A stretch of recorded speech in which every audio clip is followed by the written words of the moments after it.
Check करना question क्या given है। क्वेश्चन नंबर 11 अभी मैं बता रहा हूं। क्वेश्चन नंबर 11 है, for each of the following differential equation find the particular solution. तो आपको क्या फाइंड आउट करना है? पर्टिकुलर सॉल्यूशन फाइंड आउट करने।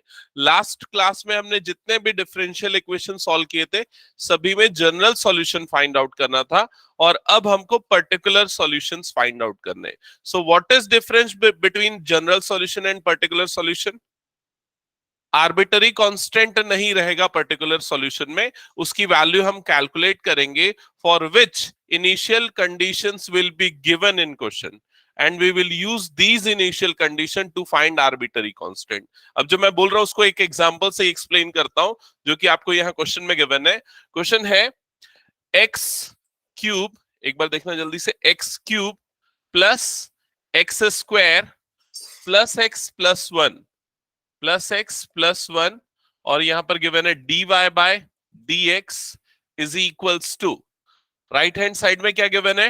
2x स्क्वायर प्लस एक्स, और कंडीशन गिवन है y is equals to 1 when x is equals to 0, y is equals to 1 when x is equals to 0। तो यहां जो आपको दिख रहा है, ये वाला जो पार्ट दिख रहा है, this part is called initial condition. मतलब x और y की जो वैल्यूज गिवन है ये इनिशियल वैल्यूज है या इनिशियल कंडीशन से। क्लियर ये चीज? और आपको इस डिफरेंशियल इक्वेशन का सॉल्यूशन फाइंड आउट करना है। तो कैसे करते हैं, क्या स्टेप्स होते हैं? सबसे फर्स्ट स्टेप क्या होता है? वेरिएबल सेपरेबल, वेरिएबल्स को सेपरेट करते हैं हम। तो वेरिएबल को सेपरेट करेंगे तो यहां पर x वाली टर्म इधर क्रॉस मल्टीप्लाई होगी, dx भी उसके साथ जाएगा।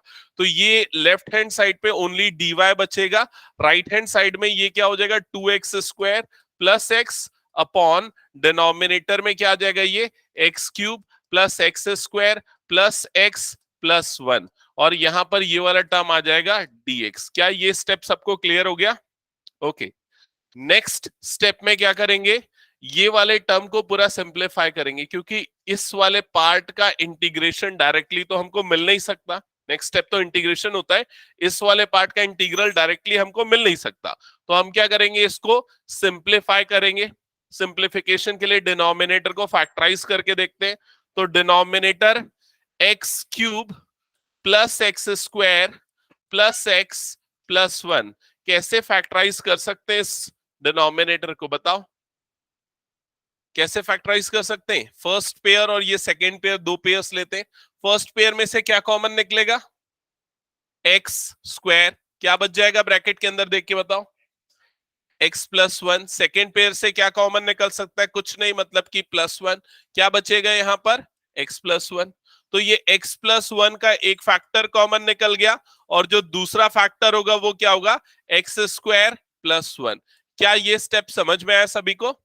तो जो डिनोमिनेटर वाला ये क्यूबिक पॉलिनोमियल है, अब वो फैक्टराइज हो जाएगा इन दो पार्ट्स में। तो लेफ्ट हैंड साइड में integration dy as it is, right hand side में ये टर्म हो जाएगी 2x square plus x divided by x plus one into x square plus one dx। यहां तक का स्टेप सबको क्लियर? ठीक है। अब राइट हैंड साइड को देखो, राइट हैंड साइड कैसे इंटीग्रेट होगा? ये वाला पार्ट, कौन सा इंटीग्रेशन का अप्रोच हम यूज करेंगे? Partial fraction. करेक्ट। जब भी आपको डिनोमिनेटर में फैक्टर्स दिख रहे हैं, लीनियर या फिर क्वाड्रेटिक, आप पार्शियल फ्रैक्शन अप्लाई करोगे। ठीक है, तो यहां पार्शियल फ्रैक्शन अप्लाई करते हैं। तो इधर पे मैं आ जाता हूं, पार्शियल फ्रैक्शन का जो फॉर्म अप्लाई होगा वो डिस्कस करना। जिन बच्चों को पार्शियल फ्रैक्शन क्लियर नहीं है, अभी यहीं पर समझ लेना, एकदम डिटेल में बता रहा हूं, क्योंकि बहुत इंपॉर्टेंट टॉपिक है partial fraction. 2x square plus x divided bye fractions, जो फैक्टर्स है हमारे पास x plus one, x square plus one, ये फैक्टर्स। तो देखो कैसे अप्लाई करते हैं पार्शियल फ्रैक्शन। सबसे पहले डिनोमिनेटर के ये दो फैक्टर हैं आपके पास। तो फर्स्ट वाला फैक्टर लीनियर फैक्टर है, तो यहां पर क्या लिखेंगे? a upon linear factor that is x plus one, plus ये जो क्वाड्रेटिक फैक्टर है इसके लिए क्या आ जाएगा? bx plus C upon X square plus one. यहां तक का प्रोसेस क्लियर हुआ सबको? ठीक है, अगर लीनियर फैक्टर है तो a upon linear factor, quadratic factor है तो bx plus c upon quadratic factor, ये पार्शियल फ्रैक्शन यूज होगा। ठीक है, अब इसके बाद इसको सिंप्लीफाई करके a b और c की वैल्यू निकालेंगे। तो उसके लिए राइट हैंड साइड में एलसीएम लेते हैं। एलसीएम क्या आ जाएगा, ये x plus one into x square plus one, LCM होगा इन दोनों पार्ट का। ये x square plus one a से मल्टीप्लाई होगा, तो न्यूमरेटर में a into x square plus one plus B x plus C into x plus one, ये आ जाएगा। राइट हैंड साइड वाली, लेफ्ट हैंड साइड वाली टर्म एज इट इज रहेगी। क्लियर हो रहा है यहां तक सबको? यस और नो? ओके, इसके बाद ये वाला दोनों पार्ट कैंसल आउट हो गया डिनोमिनेटर का, और अब आपके पास लेफ्ट हैंड साइड पे क्या बचा, 2x² plus X. Right hand side पे क्या बचा, ax² plus one plus bx plus सी इंटू एक्स प्लस वन। ठीक है, इसके बाद हम क्या करते हैं, ए बी और सी की वैल्यूज निकालते हैं। ये वैल्यूज निकालने के लिए हमारे पास दो अप्रोचेस है।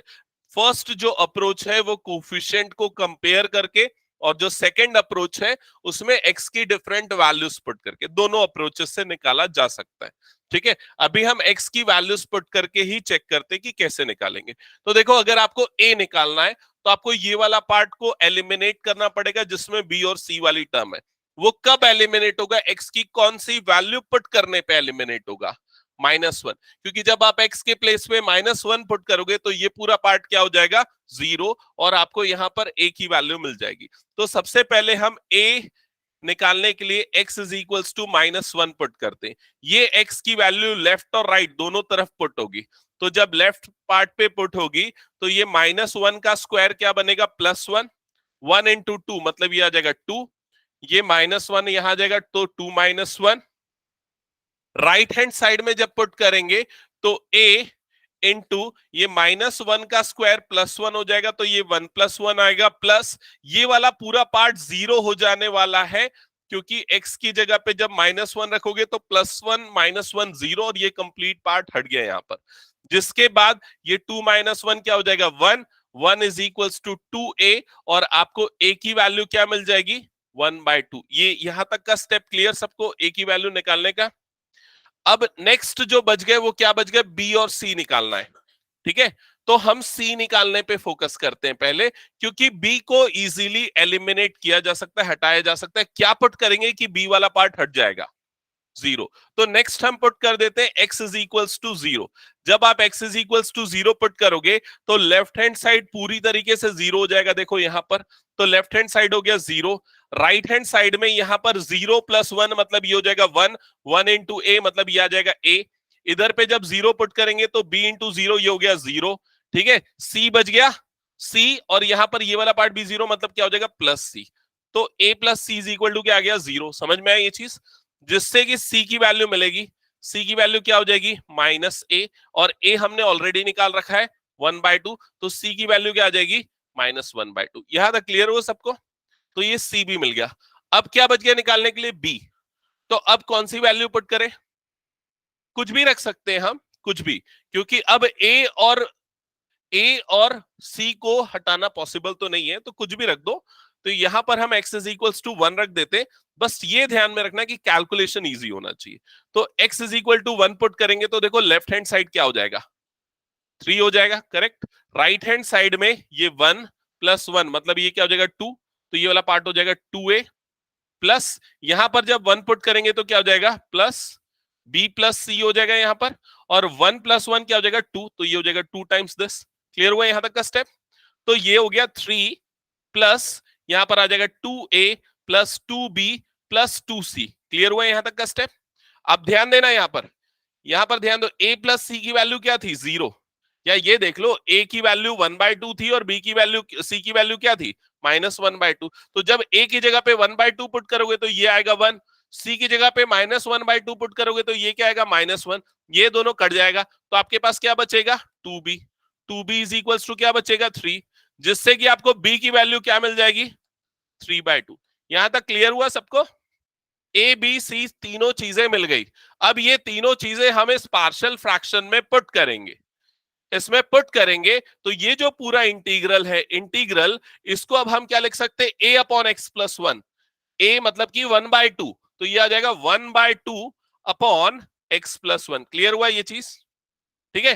फिर plus B x plus C, तो ये आ जाएगा प्लस बी एक्स, बी मतलब कि ये है 3/2, तो ये आ जाएगा plus 3/2 into x plus C, तो सी की वैल्यू कितनी है, -1/2, तो यहां पर आ जाएगा -1/2 divided by x plus one, और यहां पर ये पूरे को ब्रैकेट में लिखते हैं और ये आ गया dx, sorry x square plus one, correct.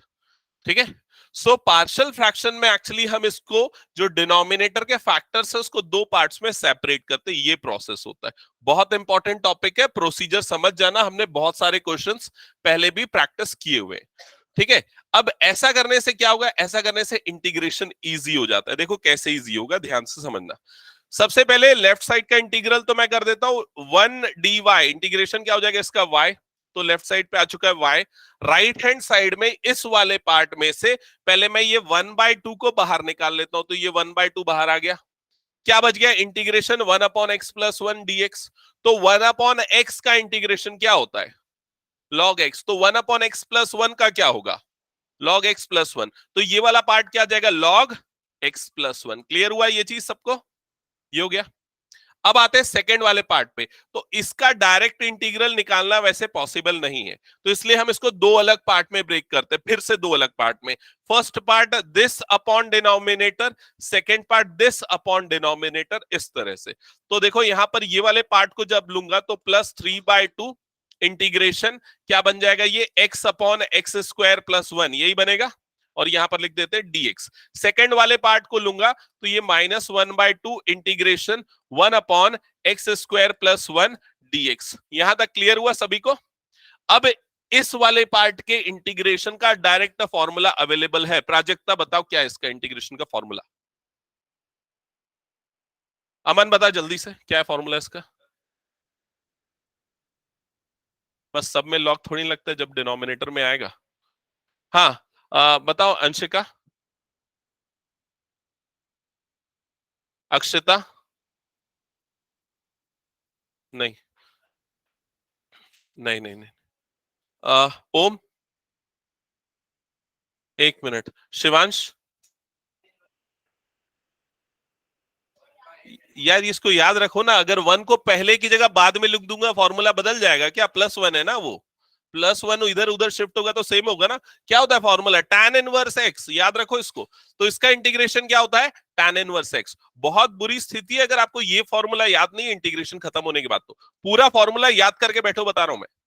तो इसका इंटीग्रेशन क्या होता है, tan इनवर्स x, तो ये आ जाएगा -1/2, इसको पहले लिख दे रहा हूं -1/2, और ये वाला पार्ट हो जाएगा tan इनवर्स x। सबको क्लियर हुआ यहां तक? अब आते इस वाले पार्ट पे, देखो इस वाले पार्ट पे ध्यान देना, इस वाले पार्ट पे इसका इंटीग्रेशन कैसे करेंगे, सब्स्टिट्यूशन।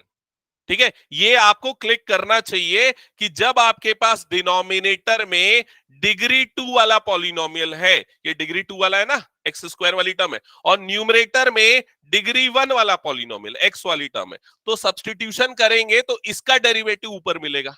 x² का डेरिवेटिव x वाली टर्म आती है, तो ये सब्स्टिट्यूशन से बनेगा, ये तुरंत क्लिक कर जाना चाहिए। तो यहां पर हम क्या करने वाले हैं, x² प्लस वन को सब्स्टिट्यूट करेंगे t। क्लियर हुआ ये चीज? डिफरेंशिएट करेंगे तो इसका डेरिवेटिव क्या होगा, 2x। राइट हैंड साइड में t का डेरिवेटिव क्या हो जाएगा, dt बाय dx। क्लियर हुआ ये चीज? अब देखो न्यूमरेटर में क्या है आपके पास, x dx है, तो इसको भी x dx के फॉर्म में लिखो, तो x dx की वैल्यू क्या हो जाएगी, जल्दी बताओ, dt/2। क्लियर हुआ ये चीज? तो ये सब्स्टिट्यूशन जब यहां पर लगाएंगे तो +3/2 इंटीग्रेशन, ये x dx रिप्लेस हो जाएगा dt/2 से। ठीक है, और नीचे वाला x² प्लस वन किससे रिप्लेस होगा, t से, तो ये हो गया t। क्लियर हुआ ये चीज सबको? सो ये हो जाएगा y is equals to 1/2 log x plus one -1/2 tan inverse x plus 3/2, 3/4 कर देना उसको। कैसे 3/4 हुआ, समझ में आया क्या, कैसे 3/4 हो गया ये जो dt/2 था वो 2 बाहर आ गया तो 3/4 हो गया। क्या बच गया इंटीग्रेशन के अंदर, 1/t, 1/t का इंटीग्रेशन log t, तो ये क्या हो जाएगा log t। अब t की वैल्यू क्या है, सीधा रख दो यहां पर x² प्लस वन, तो ये क्या हो जाएगा log एक्स स्क्वायर प्लस 1 और लास्ट में आएगा प्लस सी, आर्बिटरी कांस्टेंट, क्योंकि अभी इंडेफिनिट इंटीग्रल चल रहा है। समझ में आई ये चीज? तो ये जो आपको वैल्यू अभी मिली है यहां पर, ये है इसका जनरल सॉल्यूशन। क्यों जनरल सॉल्यूशन? क्योंकि सी के टर्म्स में आ रहा है।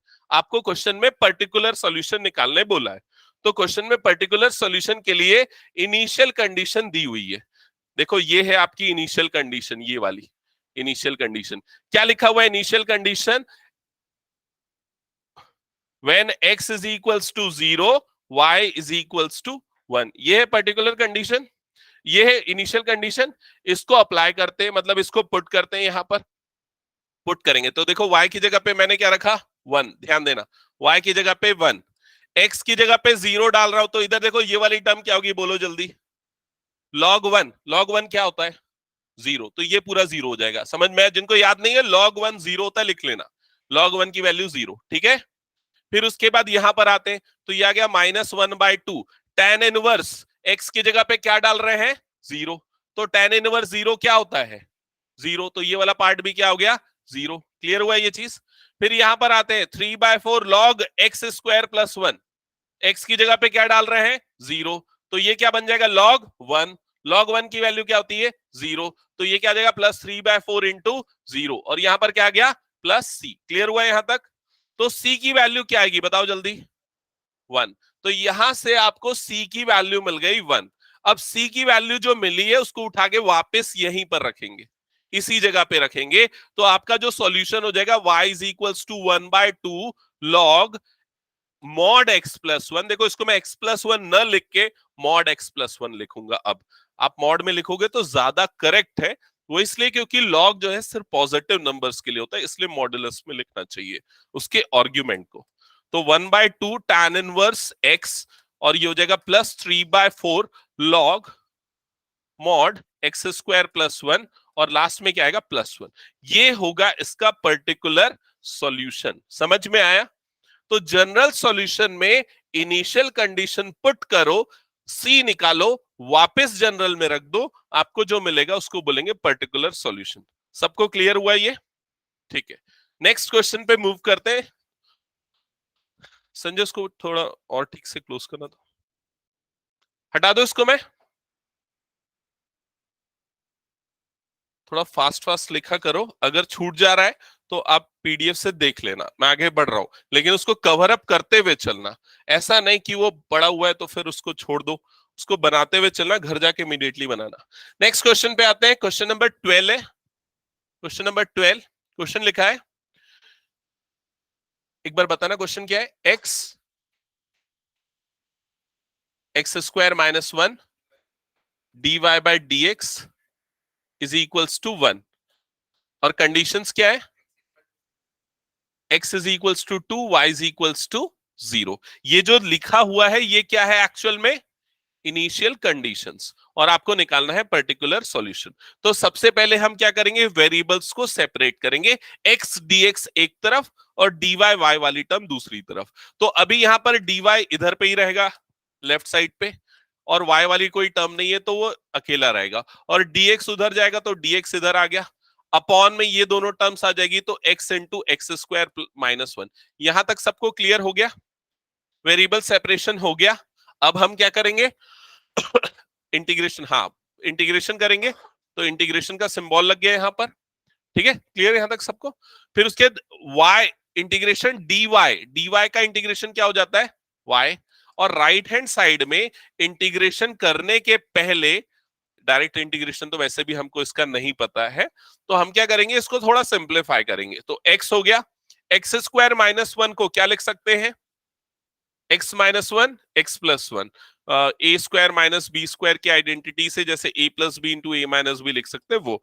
तो हमने क्या किया? डिनोमिनेटर को फैक्टराइज कर लिया है। क्लियर ये चीज? तो अगर आप देखोगे तो 3 लीनियर फैक्टर है, तो फिर से यहां पर क्या अप्लाई होगा? Partial fraction. तीनों को हम सेपरेट कर सकते हैं, तो पार्शियल फ्रैक्शन यहां पर चलो लगाते हैं, पार्शियल फ्रैक्शन इस पार्ट में। तो यहां पर सबसे पहले 1/, ये क्या है? x plus 1 x -1। ठीक है, तो कौन सा फॉर्म लगेगा पार्शियल फ्रैक्शन का? क्या होगा बताओ? पार्शियल फ्रैक्शन लगाएंगे तो a/x plus b/x plus 1 plus C by x minus one. ये तीन लीनियर फैक्टर है, इसलिए ए बी सी तीन टर्म्स आएंगे। क्लियर है यहां तक सबको?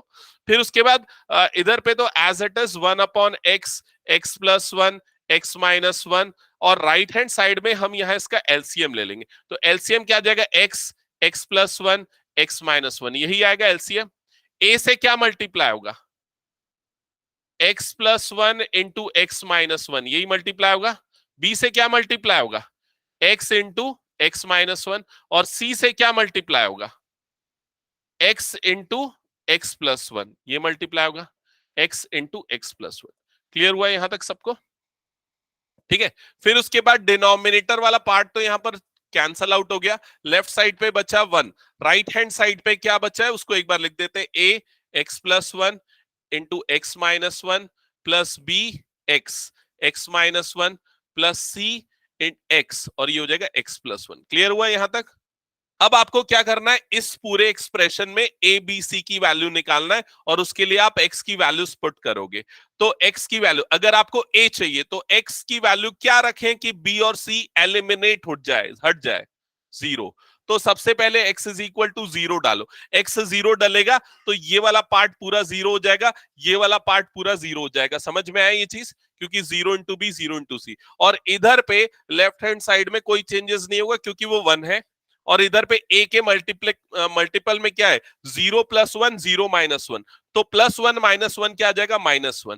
तो ये क्या हो जाएगा? Minus a is equal to one. या फिर हम बोल सकते हैं a की वैल्यू क्या होगी? Minus one. क्या ये सबको क्लियर हो गया? अब आपको नेक्स्ट चाहिए b। तो b निकालने के लिए हमको a और c को जीरो बनाना है। तो a और c का कॉमन फैक्टर देखो, ये है दोनों का कॉमन मल्टीपल। तो x की जगह क्या रखना पड़ेगा? Minus one.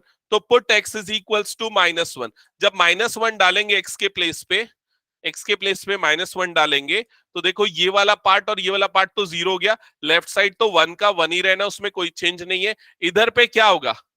b इंटू, ये आ गया माइनस वन, माइनस वन क्या बन जाएगा? Minus two. Minus into minus plus, तो two B is equals to आ जाएगा वन, जिससे कि आपको b की वैल्यू क्या मिल जाएगी? One by two. क्लियर हुआ यहां तक सबको? b की वैल्यू मिल गई। अब क्या निकालना है? c निकालने के लिए a और b को जीरो करना पड़ेगा।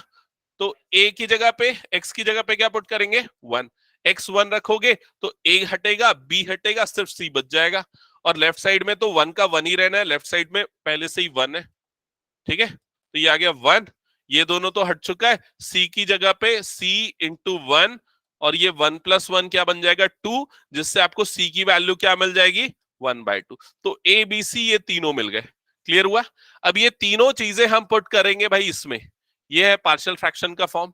तो a की जगह पे आ जाएगा माइनस वन, बी की जगह पे वन बाई टू, सी की जगह पे भी वन बाई टू, और वो डायरेक्टली यहां पर मैं रखते हुए लिखता हूं इंटीग्रेशन के साथ। तो इंटीग्रेशन क्या था? a upon x. तो a अपॉन एक्स, तो a की वैल्यू हमारे पास क्या आई है? Minus one. तो ये क्या आ जाएगा? Integration minus one upon x. Clear ये चीज? फिर क्या आना है? Plus b upon x plus one. तो b की वैल्यू क्या है? One by two. तो ये आ जाएगा plus one by two x plus one. Clear ये चीज? फिर उसके बाद plus C upon x minus one. तो ये आ जाएगा प्लस सी की वैल्यू भी कितनी है? One by two upon x minus one dx। Clear हुआ यहां तक सबको? अब देखो, चाहो तो एक साथ कर लो, चाहो तो अलग अलग कर लो। इंटीग्रल डायरेक्टली कैसे करेंगे? देखो यहां पर माइनस वन बाहर आ गया, माइनस वन बाहर आया तो क्या बचा? One upon x. क्या होता है वन अपॉन एक्स का इंटीग्रेशन? Log x. तो ये आ जाएगा लॉग एक्स। ठीक है, फिर उसके बाद ये वन अपॉन टू बाहर आ गया, वन अपॉन टू। क्या बच गया? One upon x plus one. क्या होता है इंटीग्रेशन?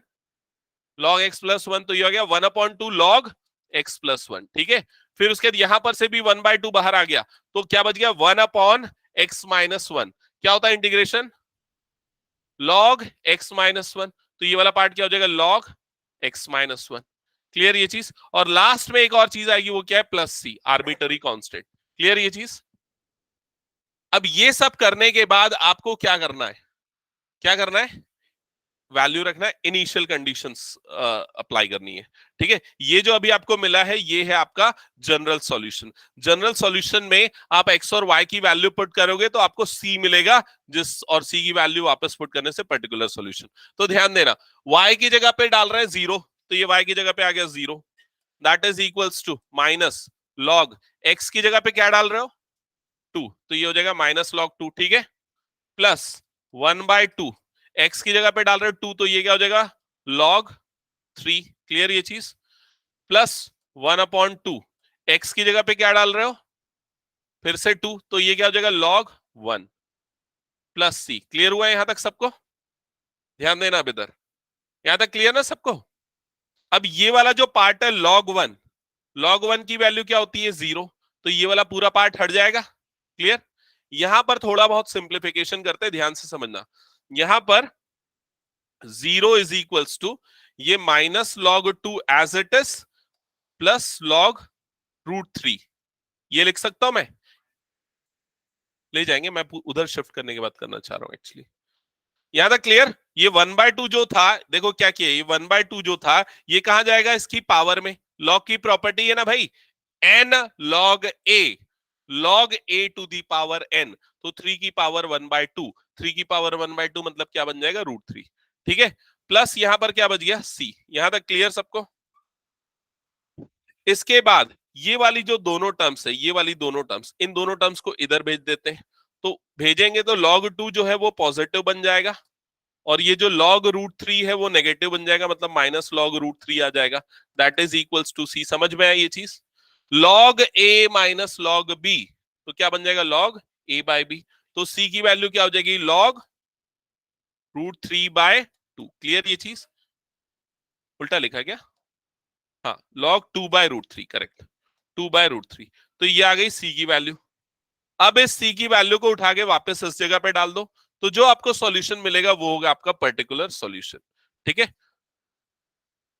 तो ध्यान देना क्या बनेगा, y is equals to -log x plus 1/2 log x plus 1 plus 1/2 log x minus 1, और यहां पर क्या बचा प्लस log 2/√3, log 2/√3 ये बचा, क्लियर ये चीज।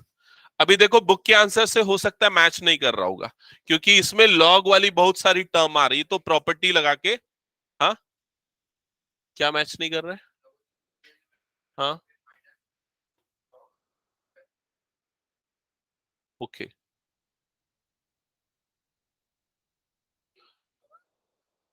हाँ मैं बता देता हूँ, एक बार देख लेना क्या कैसे लॉग की प्रॉपर्टी लगाएंगे। पहले तो इस -log x को जैसे वैसे ही रहने दो, ठीक है, प्लस ये वाला दोनों जो लॉग वाला टर्म है ना, उसमें से 1/2 बाहर निकाल लो, तो क्या बच जाएगा log x plus 1 plus log x minus 1, ठीक है, और ये plus log 2/√3 as it is, यहां पर log a plus log b, तो log a इंटू बी हो जाएगा, तो -log x प्लस 1/2, ये क्या बन जाएगा log a इंटू बी, मतलब इन दोनों का मल्टीप्लीकेशन, x प्लस 1 और x माइनस 1 का, समझ में आ रहा है कि नहीं, log a plus log b, तो log a इंटू बी क्या होगा log x plus 1 into x minus 1, directly बोलो x² - 1 ये हो जाएगा a² - b² की प्रॉपर्टी से, और प्लस ये वाला term as it is log 2/√3, clear.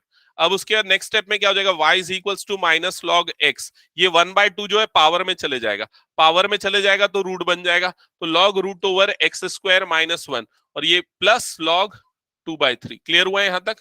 फिर उसके बाद 2/√3, फिर उसके बाद y इज इक्वल्स टू, यहां पर अप्लाई करेंगे log a minus log b, तो log a/b बन जाएगा, ये a है ये अपॉन में b आ जाएगा, तो log√x² - 1 divided by x, clear हुआ यहां तक, और ये वाला term as it is plus log 2/√3, ऐसा हो जाएगा।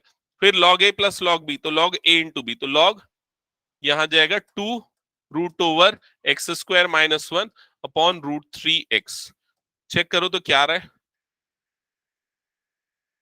यहां पर छोड़ दिया, ठीक है, यही यही यार आंसर,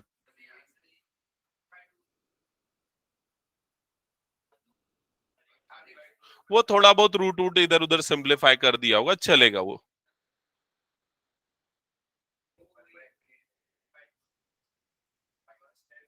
चलेगा वो, लॉग की प्रॉपर्टी जितना लगाओगे ना उतना अलग अलग तरीके से लिख सकते हो, आप यहां पर भी ऐसे छोड़ दोगे तो भी चलेगा वो, ठीक है, प्रोसेस सबको क्लियर है ना ये, ओके, हटा दो इसको फिर मैं पूरा, नेक्स्ट क्वेश्चन पे आगे बढ़ते हैं। नेक्स्ट क्वेश्चन ध्यान देना, क्वेश्चन नंबर 13, क्वेश्चन नंबर 13 क्या लिखा है जल्दी से बोलो, क्या है क्वेश्चन,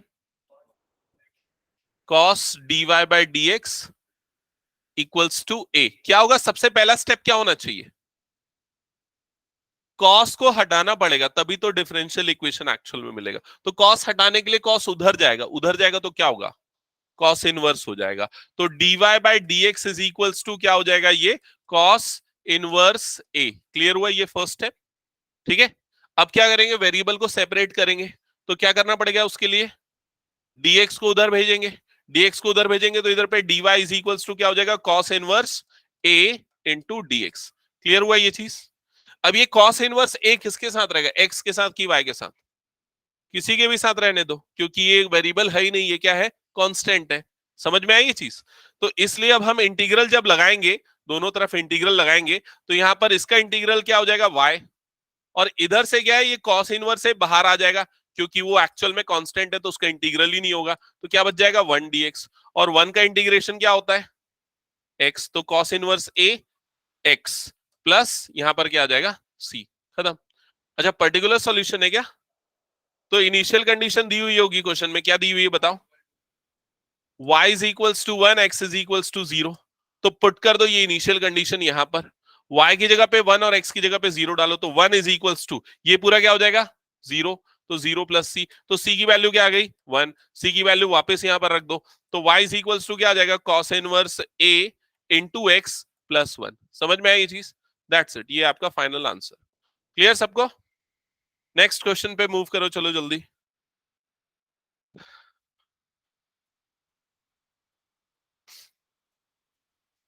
ऑनलाइन वाले बच्चों को सबको क्लियर है ना? एक बार एक्नॉलेज करो जल्दी। Yes sir. ओके ओके, क्या? Yes sir. ओके ठीक है। Next question, question number 14। चलो जल्दी से बताओ 14 क्वेश्चन क्या है? dy by D x is equals to y tan x। बस इतना ही है। y is equals to 1, x is equals to 0। सबसे पहले बताओ क्या करेंगे? dy upon y left side पे होगा, राइट साइड पे क्या होगा? tan x dx। चलो ये अब यहां पर लगा integral 1 upon y dy, integration क्या होगा? log y। ठीक है। अब मैं tan x का इंटीग्रेशन किसी से पूछूंगा। समृद्धि बताना, समृद्धि मिश्रा ऑनलाइन में, जल्दी बताओ। tan x log sec x। Correct. tan x का इंटीग्रेशन क्या होता है? log sec x। फिर उसके बाद यहां पर क्या आएगा? Plus c। तो भाई एक काम करते हैं, ये जो c आर्बिटरी कांस्टेंट है ना, इसको भी log में ले लेते हैं। ठीक है, क्योंकि दोनों लॉग में, तो इसको भी लॉग में ले लेंगे, ज्यादा इजी होगा कैलकुलेशन। बिना लॉग में लेके सॉल्व करोगे ना तो भी करेक्ट आएगा, क्योंकि ये पर्टिकुलर सॉल्यूशन है इसलिए। लेकिन हम यहां पर इसको भी लॉग में ले लेते हैं, ज्यादा ठीक रहेगा। तो लॉग सी लिख लेते हैं। ठीक है, तो इसके बाद ये लॉग वाई लेफ्ट साइड में as it is, right hand side में log a plus log b, तो क्या हो जाएगा? Log a into b. तो ये क्या हो जाएगा? C into sec x. Clear हुआ यहां तक? लॉग और लॉग कट जाएगा तो y इज इक्वल्स टू क्या बच जाएगा? c into sec x. ये होगा आपका कौन सा सॉल्यूशन? General solution. अब इसमें अप्लाई करते हैं इनिशियल कंडीशन, मतलब कि ये, तो पुट करते हैं x और y की वैल्यू। तो y की जगह पे रखेंगे 1 और x की जगह पे क्या रखेंगे? 0। तो सेक 0 क्या होती है? सेक 0 की वैल्यू 1। सेक 0 मतलब कि cos 0, cos 0 sec 0 reciprocal same होगा ना इसमें, 1 है इसलिए। तो ये आ जाएगा c is equals to 1। c is equals to 1 यहां पर रखो, तो y इज इक्वल्स टू क्या आ जाएगा? sec x। दैट्स इट, ये आपका पर्टिकुलर सॉल्यूशन। ठीक है, नेक्स्ट क्वेश्चन पे मूव करें। नेक्स्ट क्वेश्चन जल्दी से देखो। अच्छा हाँ, तो भी वही आता, अगर आप log c नहीं लेके c लेते तो भी आंसर वही आता। अब दिखाओ उसको, देख लो इधर, यहां पर देखो, इधर ध्यान दो। log y is equals to ये क्या हो जाता है? log sec x plus c, ऐसा होता। हाँ, तो c इज इक्वल टू 0 हो जाएगा।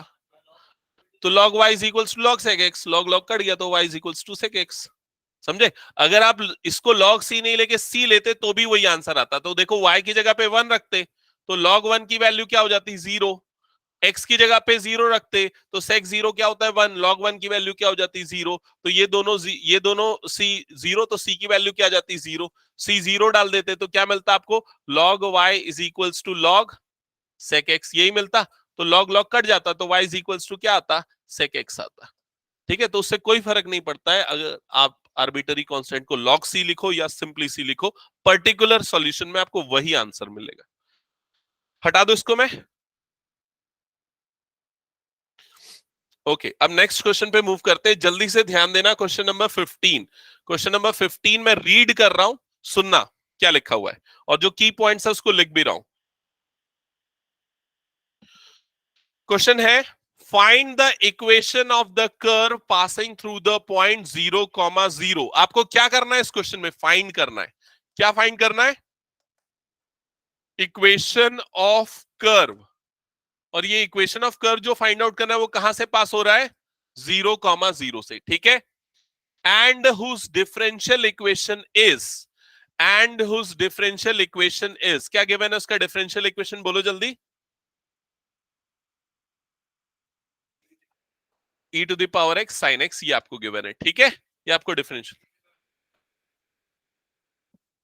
ऐसे वाले क्वेश्चन है, नहीं उसमें वेरीफाई करना है इसका सॉल्यूशन ये है, ऐसा कुछ है शायद तक। क्या, चलो ठीक है, जो भी है उसको अपन बाद में डिस्कस करेंगे।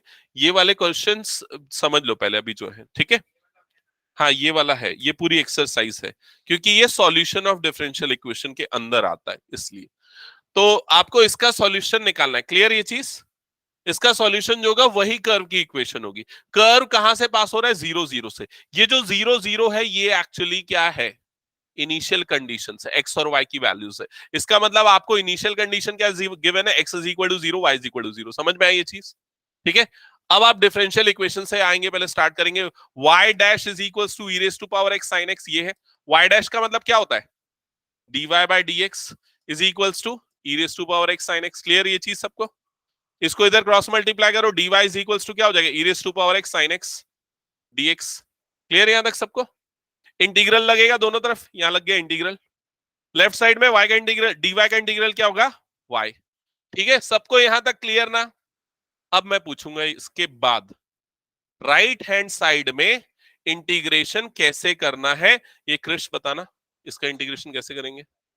हाँ, इसका इंटीग्रेशन करेंगे इंटीग्रेशन बाय पार्ट से, प्रोडक्ट रूल से। तो प्रोडक्ट रूल का फॉर्मूला याद है, किसको याद है, अमन बता। फर्स्ट, अभी भी तो डिफरेंशिएशन में पढ़ा हुआ है, ये इंटीग्रेशन चल रहा है। हाँ ठीक है, मैंग बता।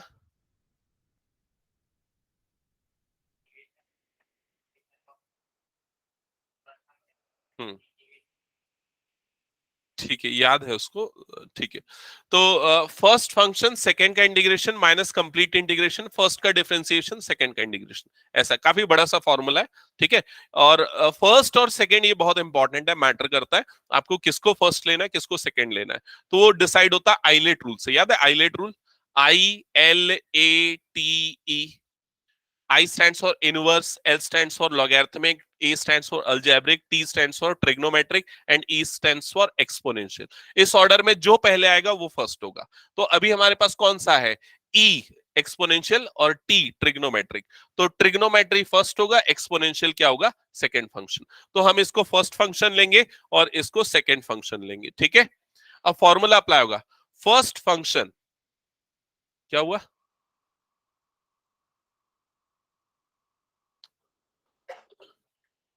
ये मेरे ख्याल से सबके में ऐसे ही होगा, देखते हैं एक बार डिस्कस करते हैं। तो फॉर्मूला क्या होता है, फर्स्ट फंक्शन, जिनको याद नहीं मैं बोल रहा हूं याद रखना अमन, फर्स्ट फंक्शन सेकेंड का integration minus complete integration first का डिफरेंशिएशन, फर्स्ट का डिफरेंशिएशन इनटू सेकेंड का इंटीग्रेशन। तो ये फॉर्मूला है, फर्स्ट फंक्शन सेकेंड का integration minus complete integration first का डिफरेंशिएशन सेकेंड का इंटीग्रेशन। ठीक है, तो ये इसको याद करना पड़ेगा एक्चुअली, फर्स्ट का डिफरेंशिएशन सेकंड का इंटीग्रेशन। ठीक है, तो यहां पर ध्यान देना y इज इक्वल्स टू, ये क्या हो जाएगा भाई, sine x. E to the power x का इंटीग्रेशन क्या होता है, सेम रहता है, e to the power x minus integration sine x का डेरिवेटिव प्लस कॉस एक्स, ठीक है। और e to the power x का integration e to the power x dx। Clear हुआ है यहां तक? ये कंप्लीट इंटीग्रेशन का एक और इंटीग्रेशन अभी बचा हुआ है। अभी फिर से ये वाला पार्ट इंटीग्रेट होगा ना। हाँ चलो देखते हैं। तो y is equals to e to the power x sine x, ये लिख देते e to the power x sine x। यहां पर फिर से वही फॉर्मूला, मतलब इंटीग्रेशन बाय पार्ट्स अप्लाई होगा। फिर से हम फर्स्ट और सेकंड फंक्शन लेंगे। तो फर्स्ट फंक्शन क्या हो जाएगा cos x, सेकंड फंक्शन क्या हो जाएगा e to the power x। Clear हुआ ये चीज? और जब फिर से बाय पार्ट्स लगेगा तो लिख रहा हूं फर्स्ट फंक्शन सेकंड का integration minus complete integration first का डिफरेंशिएशन इनटू सेकंड का इंटीग्रेशन। क्लियर हुआ? तो फिर से यहां पर इंटीग्रेशन बाय पार्ट्स लगा। अब फर्स्ट फंक्शन cos x है, second function e to the power x। Clear? So ये जाएगा y is equals to e to the power x sine x minus under bracket, यहां पर e to the power x का integration e to the power x ही होता है, तो ये वाला जो टर्म है वो क्या बनेगा e to the power x cos x minus, यहां पर ध्यान देना इसका इसका जो डिफरेंशिएशन है वो क्या होता है, इसका डिफरेंशिएशन माइनस साइन एक्स, तो ये वाला पार्ट हो गया माइनस साइन एक्स, ठीक है। और इस वाले पार्ट का इंटीग्रेशन क्या होगा e to the power x ही होगा, तो इनटू क्या आ गया e to the power x और ये क्या हो गया dx और ब्रैकेट क्लोज। यहां तक क्लियर हुआ सभी को? ओके। इसके बाद फर्दर सिंप्लीफाई करते हैं, ध्यान देना। y is equals to e to the power x sine x, ये वाली टर्म एज इट इज। यहां पर अब मैं ब्रैकेट ओपन कर रहा हूं तो ये माइनस इधर जाएगा, तो ये वाला टर्म क्या हो जाएगा minus e to the power x cos x बनेगा। क्लियर ये चीज? और यहां पर ये तीन माइनस, एक तो ये वाला माइनस, दूसरा ये वाला माइनस और तीसरा ये वाला माइनस, ये तीनों जब माइनस माइनस माइनस मल्टीप्लाई होंगे तो क्या बनेगा माइनस बन जाएगा। और integration e to the power x sine x dx ये बचेगा। समझ में आया यहां तक सबको? और अब जब आप यहां पर ध्यान दोगे, इसको एक स्टेप मुझे यहां पर लिख लेना चाहिए था एक्चुअल में, इस जगह पे एक स्टेप लिख लेना चाहिए था। ये वाला लेफ्ट पार्ट का इंटीग्रेशन क्या होगा y is equals to integration e to the power x sine x dx, यही होगा लेफ्ट साइड का इंटीग्रेशन। लेफ्ट का y हो गया और राइट साइड का e to the power x sine x dx, ठीक है। तो इस वाले पार्ट को और इस वाले पार्ट को फोकस करो, दोनों पार्ट सेम है, लेफ्ट साइड दोनों का राइट साइड सेम है, मतलब ये पूरे की वैल्यू को हम क्या लिख सकते हैं y लिख सकते हैं। तो यहां पर ये वाला पूरा पार्ट किससे रिप्लेस हो जाएगा y से रिप्लेस हो जाएगा। अब जो आपकी इक्वेशन होगी वो क्या होगी y is equals to e to the power x sine x minus e to the power x cos x minus y। एक बार चेक करो ये स्टेप क्लियर है क्या? दो बार बाय पार्ट्स लगा और ये वाला जो पार्ट था वो y के इक्विवेलेंट आ गया फिर से, तो उस वाले पार्ट को हम किससे रिप्लेस कर देंगे y से। तो लेफ्ट साइड में क्या हो गया माइनस y। अब ये माइनस y इधर जाएगा, तो इधर जाएगा तो क्या होगा प्लस y, तो लेफ्ट साइड में y प्लस y मतलब क्या बन जाएगा 2y, और इधर पे क्या बचा है e to the power x sine x minus e to the power x cos x। Clear ये चीज? फिर 2y is equals to e to the power x common निकाल लो तो ये हो जाएगा sine x minus cos x, और further y is equals to क्या हो जाएगा e to the power x upon 2 sine x minus cos x। ठीक है, यहां तक क्लियर सबको? अभी देखो इसमें एक चीज, हाँ एक चीज मैं छोड़ते हुए जा रहा हूं, वो क्या है c। मैंने जानबूझ करके छोड़ दिया क्योंकि उससे ना आप फंस जाओगे, कंफ्यूज हो जाओगे, वैसे ही बहुत सारी चीजें हैं। तो इसमें ना C1 C2 अलग अलग लेने की जगह लास्ट में मैं यहां पर प्लस सी लिख देता हूं। अब रिवर्स ऑर्डर में लिखना चालू कर देता हूं प्लस सी, चलेगा कोई दिक्कत नहीं, क्योंकि वो C1 C2 अलग अलग होगा वो चलेगा। आप उसको यहां पर एक बार में लास्ट में प्लस सी लिख दो, क्योंकि उसके साथ अगर कैलकुलेशन करोगे ना तो बहुत दिक्कत आ जाएगी, बहुत सारे चेंजेस होंगे इस वजह से। ठीक है, तो ये आ गया प्लस सी। ये आपका कौन सा सॉल्यूशन है? General solution. अब आपको पर्टिकुलर सॉल्यूशन निकालने के लिए ये जो x और y की वैल्यू जो इनिशियल कंडीशन में गिवन है वो अप्लाई करनी है। तो अब अप्लाई करो, x की जगह पुट करो 0 और y की जगह पुट करो 0। तो एक y की जगह 0 रखोगे तो ये क्या हो जाएगा 0, x की जगह 0 पुट करोगे तो क्या होगा e raise to power 0 upon 2, इधर पे ये क्या हो जाएगा साइन 0 माइनस इधर पे ये क्या हो जाएगा cos 0 bracket close plus c। Clear हुआ ये चीज सबको? e टू द पावर 0 क्या होता है 1, तो ये हो जाएगा 1/2 और ये साइन 0 की वैल्यू क्या होती है 0, cos 0 की वैल्यू क्या होती है 1, तो ये -1, तो c की वैल्यू कितनी आ जाएगी 1/2, c की वैल्यू आएगी +1/2। समझ में? c की वैल्यू को वापस उठा के यहां पर रख दो, तो y is equals to e⁻x/2, ये हो जाएगा sin x minus cos x bracket close +1/2, ये होगा आपका फाइनल आंसर। समझ में आया? एक बार देख लो अच्छे से, कहीं कुछ डाउट है तो पूछो, क्योंकि इसमें 2 बार बाय पार्ट्स लगा है, इसलिए आपको दिक्कत थोड़ी सी जा सकती है। चलेगा, कोई दिक्कत नहीं। हाँ, ये 2 जो है एलसीएम लेके उधर क्रॉस मल्टीप्लाई चलेगा ना? ठीक है, हटा दो इस क्वेश्चन को, हो गया तो नेक्स्ट क्वेश्चन पे मूव करते हैं फिर। एटलीस्ट इतनी स्पीड तो सभी को चाहिए, नहीं तो क्वेश्चन पेपर इतना बड़ा होगा आप लोगों का टाइम ही नहीं हो पाएगा। समझ रहे हो? स्पीड आपको बढ़ानी पड़ेगी। चलो ध्यान देना नेक्स्ट क्वेश्चन पे, क्वेश्चन नंबर 16। क्वेश्चन नंबर 16 मैं पढ़ रहा हूं, समझते जाना ध्यान से एक बार में। क्वेश्चन में लिखा है for the differential equation, for the differential equation. अब डिफरेंशियल इक्वेशन क्या है? X y d y by d x is equal to x+2, फिर क्या लिखा है y+2, y+2। सो क्वेश्चन में लिखा है for this differential equation find the solution of curve passing through the point. Find the solution of curve और equation of curve, तो आपको equation of curve find out करना है, and which is passing through the point, जो एक point से पास हो रहा है। कौन से पॉइंट से पास हो रहा है? हाँ, 1,-1 इस पॉइंट से पास हो रहा है। क्लियर ये चीज? तो 1,-1 मतलब आपको क्या दिया हुआ है? एक्स और वाई की value, x is equals to 1, y is equals to -1, ये आपके इनिशियल कंडीशन है। ठीक है, अब आते हैं डिफरेंशियल इक्वेशन पे। तो सबसे पहला स्टेप क्या होगा? वेरिएबल को सेपरेट करना यहां पर। तो वेरिएबल को सेपरेट करने के लिए ये x वाली टर्म एक तरफ मल्टीप्लाई होंगी, x dx एक तरफ, और ये जो y वाली टर्म है ये दूसरी तरफ। तो क्या होगा लेफ्ट साइड में? y/y+2 dy, और राइट साइड में क्या होगा? x+2/x dx। ध्यान से करना, गलत सलत मत कर देना। यहां तक क्लियर सबको? अब ये सेपरेट करने के बाद क्या करना है? इंटीग्रल का सिंबल लगाना है, इंटीग्रेशन। समझ में आई ये चीज? अब कैसे करेंगे इंटीग्रेशन? राइट साइड का पहले बताओ कैसे करेंगे, कौन बताएगा? राइट साइड का हाथ उठाओ।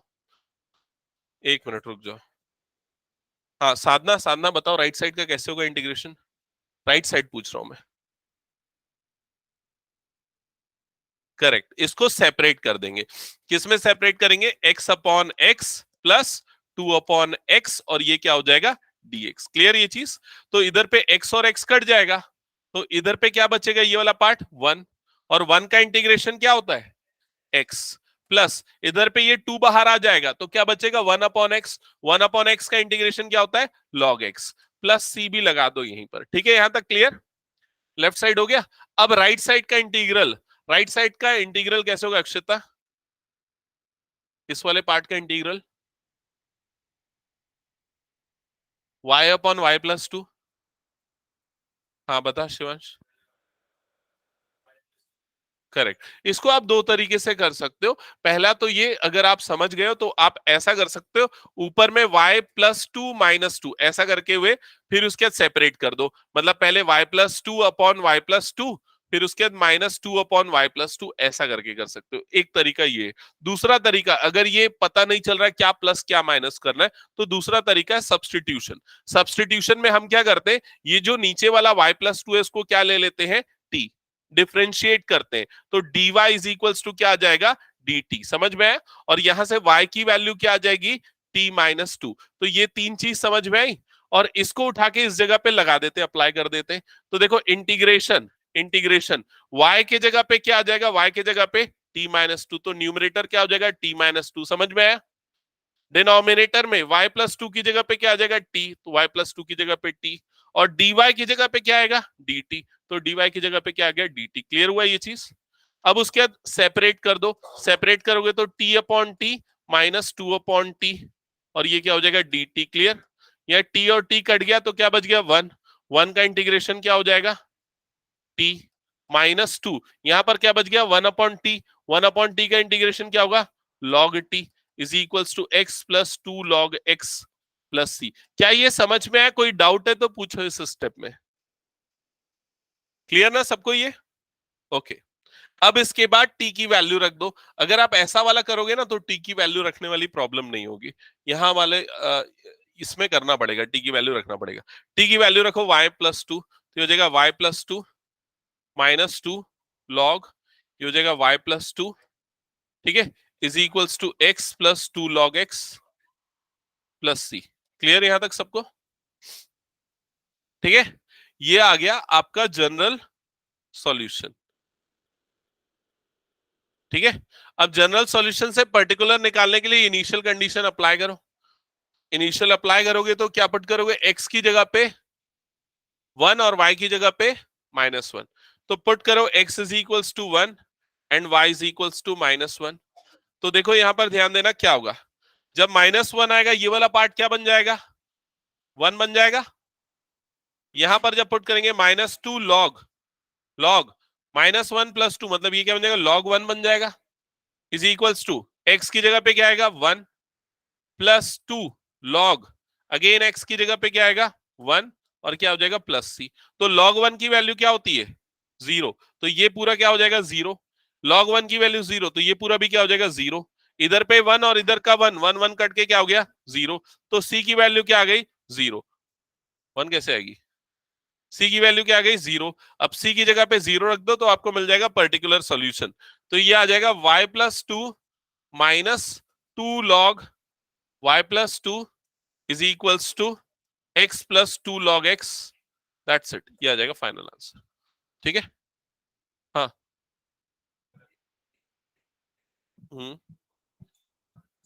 हाँ 1 का इंटीग्रेशन y होगा, कोई प्रॉब्लम नहीं ना भाई। ठीक है ना, तो जब आप उस वाले अप्रोच से करोगे ना तब c की वैल्यू 0 नहीं आके कुछ और आएगी, c की वैल्यू -2 आएगी, तब भी पर्टिकुलर सॉल्यूशन आपका वही निकलेगा। समझ में आ रहा है जो मैं बोल रहा हूं? हाँ समझ गया मैं।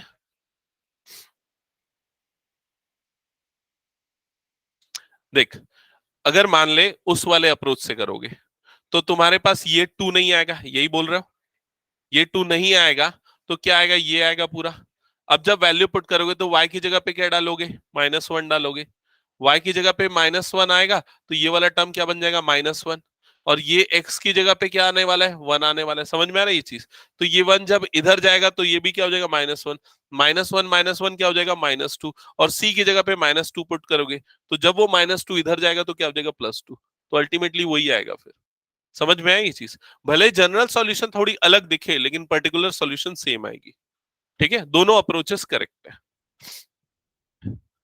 आप लोग आराम से उसको बैठ के घर में सॉल्व करके देख लेना, वेरीफाई कर लेना, और अगर कुछ प्रॉब्लम आए, गलत लग रहा है, कुछ डाउट है, मुझे तुरंत व्हाट्सअप करके पूछना, मैं बता दूंगा। ठीक है, हटा दो इसको मैं। ओके, नेक्स्ट क्वेश्चन पे मूव करते हैं। नेक्स्ट क्वेश्चन देखो जल्दी से, कौन सा है? क्वेश्चन नंबर 18 है क्या? 17, क्वेश्चन नंबर 17। हाँ, तो क्या लिखा है क्वेश्चन नंबर 17 में? Find the equation of curve. ध्यान देना, अब क्वेश्चन के स्टेटमेंट थोड़े से बड़े हैं और ट्रिकी होंगे। अब डिफरेंशियल इक्वेशन डायरेक्टली गिवन नहीं होगा जैसे प्रीवियस 2 क्वेश्चंस में डायरेक्टली गिवन था। अब आपको वो फॉर्मुलेट करना पड़ेगा, तो ये वर्ड प्रॉब्लम है, ठीक है, जिसमें डिफरेंशियल इक्वेशन भी बनाना पड़ेगा। तो क्वेश्चन है, find the equation of curve passing through the point 0, -2। तो आपको एक कर्व की इक्वेशन निकालनी है, equation of curve find out करना है, जो कौन से पॉइंट से पास हो रहा है 0, -2। तो ये 0, -2 क्या है? X and y initial conditions. Clear ये चीज? तो इनिशियल कंडीशन क्या है? X is equals to 0, y is equals to -2। ये क्लियर सबको? ये हमको पता चल गया। अब आगे क्या लिखा है, क्वेश्चन पढ़ रहा हूं, ध्यान से सुनो। Given that at any point x y on the curve, the product of slope of tangent and y coordinate of that point is equal to the x coordinate of the point. ये statement जो पढ़ा समझ में आया नहीं आया? Given that के बाद मैं एक एक पढ़ रहा हूं और उसके फिगर बना रहा हूं। Given that at any point x y, at any point x y मतलब वो पॉइंट किस पे है, कर्व पे। तो मान लो ये हो गया वो कर्व, और ये कर्व पे एक पॉइंट हो गया, और ये पॉइंट का कोऑर्डिनेट क्या है, x, y। At any point x y on the curve, the product of slope of tangent, the product of slope of tangent, slope of tangent. तो टेंजेंट क्या होता है, टेंजेंट ये होता है एक लाइन जो उसको टच करके जाती है, उसको क्या बोलते हैं, टेंजेंट, जो कर्व को टच करके जाती है। इसका जो स्लोप होता है, टेंजेंट का स्लोप, उसको कैसे निकाला जाता है, dy बाय dx से निकाला जाता है। dy बाय dx एक्चुअल में क्या बताता है आपको, स्लोप ऑफ टेंजेंट बताता है। ठीक है, तो क्या बोल रहा है, the product of slope of tangent and y coordinate of that point. तो ये वाले पार्ट का और इस पॉइंट का y कोऑर्डिनेट, तो इस पॉइंट का y कोऑर्डिनेट मतलब क्या, y। तो किसके प्रोडक्ट के बारे में बोल रहा है, y into dy by dx, ये बोल रहा है। आगे क्या लिखा है, आगे क्या लिखा हुआ है, is equal to the x coordinate, मतलब क्या, द प्रोडक्ट ऑफ टेंजेंट और slope of tangent and y coordinate is equals to x coordinate, मतलब दैट इज इक्वल्स टू क्या हो गया, x। तो क्वेश्चन में ये जो डिफरेंशियल इक्वेशन है ये डायरेक्टली नहीं दिया है, उसने इसको स्टेटमेंट के फॉर्म में लिखा है घुमा फिरा के। ये स्लोप ऑफ टेंजेंट, ये y कोऑर्डिनेट, इन दोनों का प्रोडक्ट किसके इक्वल है, x कोऑर्डिनेट के। क्या ये समझ में आया सबको? अब आपको इसका सॉल्यूशन करना है, कर्व की इक्वेशन निकालनी है, तो निकाल लोगे ना अब? चलो सॉल्व करो, जल्दी बना के बताओ उसको।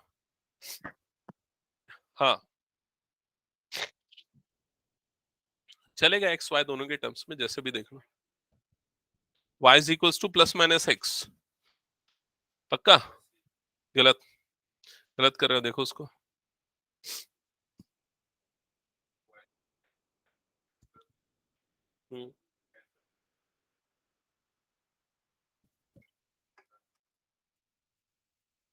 स्क्वायर थोड़ी कैंसिल होगा। हाँ ये ठीक है, ध्यान देने इधर। ये क्या होगा, y dx, ये क्या होगा, x dy। Clear, variable separable.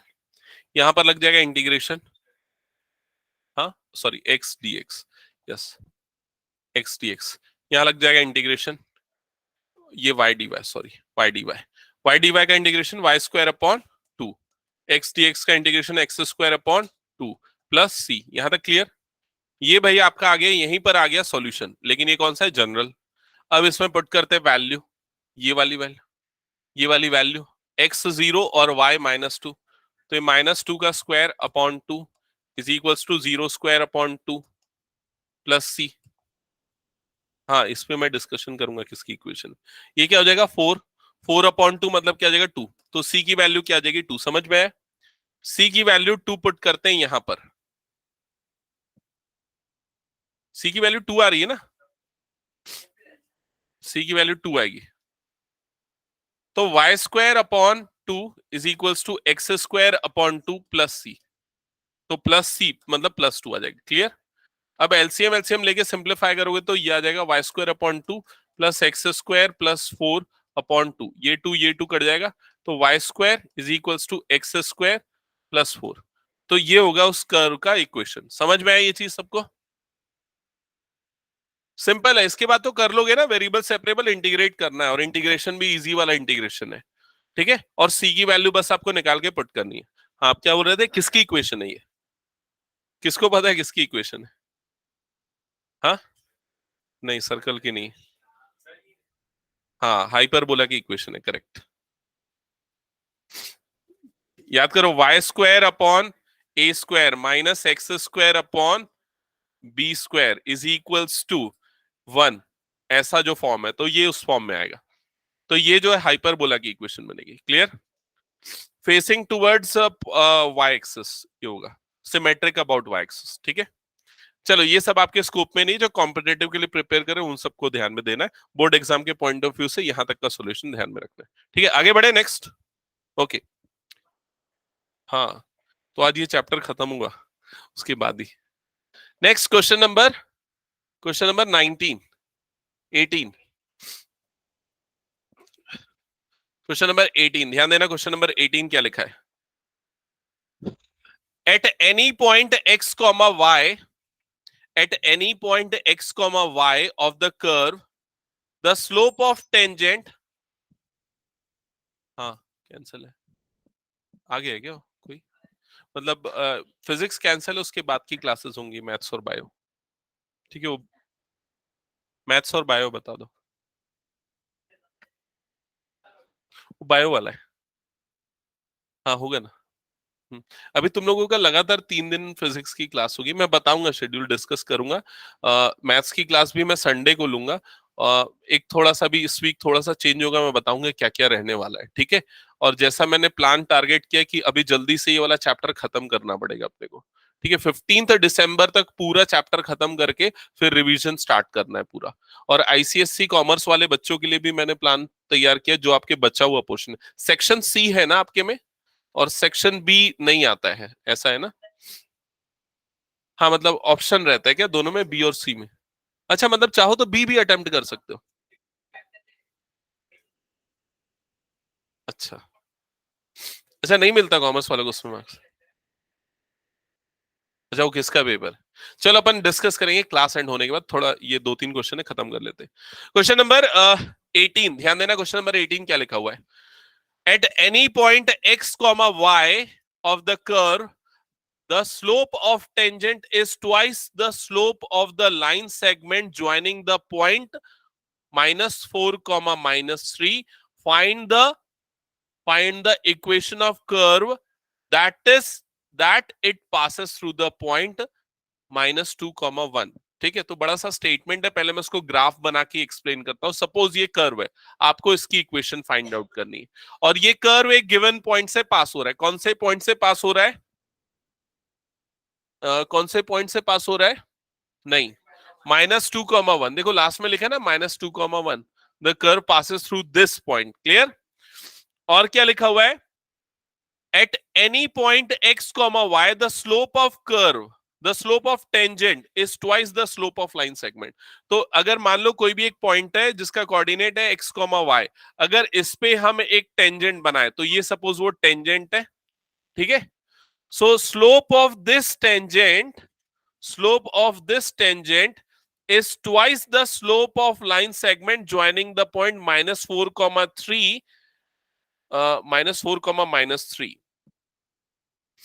and this point. Okay, तो इस पे जो हम टेंजेंट बना रहे हैं उसका जो स्लोप होगा, सपोज इसका स्लोप m ले रहा हूं, और स्लोप ऑफ टेंजेंट कैसे निकालते हैं? dy/dx। प्रीवियस क्वेश्चन में भी मैंने बताया था।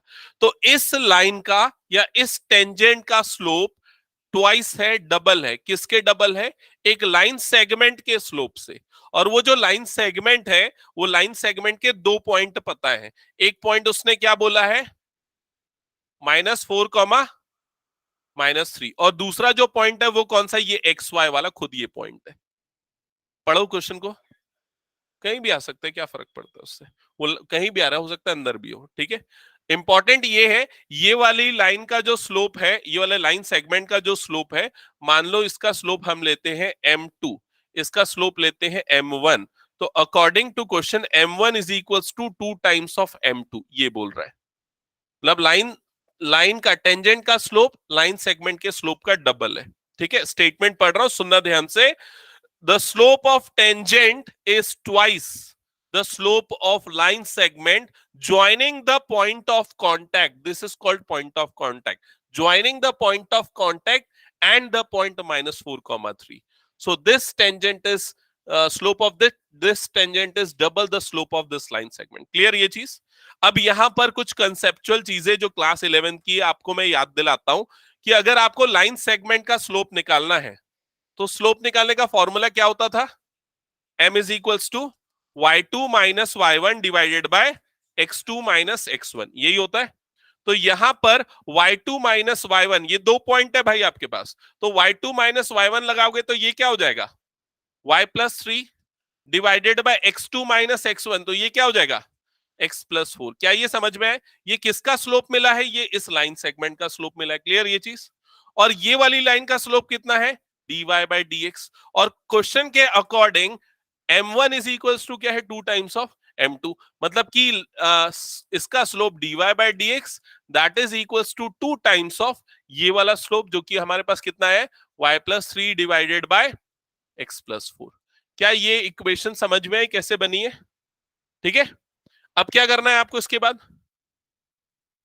वेरिएबल सेपरेट करोगे ना, अब तक वेरिएबल को सेपरेट करोगे तो क्या हो जाएगा, यहां पर dy upon y plus 3 is equals to 2 times या 2 upon x plus 4 dx। Clear यहां तक सबको। इसके बाद इंटीग्रेट करोगे तो इधर पे आ गया इंटीग्रेशन, इधर पे आ गया इंटीग्रेशन, बताओ लेफ्ट साइड का इंटीग्रेशन क्या होगा, log y प्लस 3, तो ये हो जाएगा log y plus 3। Right side का इंटीग्रेशन बोलो जल्दी, 2 टाइम्स log x प्लस 4, सब log में तो c को भी क्या ले लेते हैं log में, तो log c।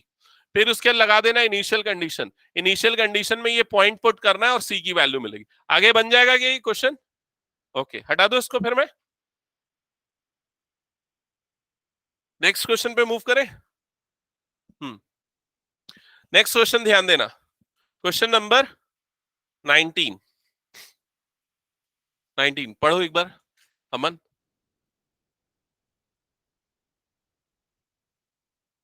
तेरी क्लास है क्या, हाँ तो तू निकल जा।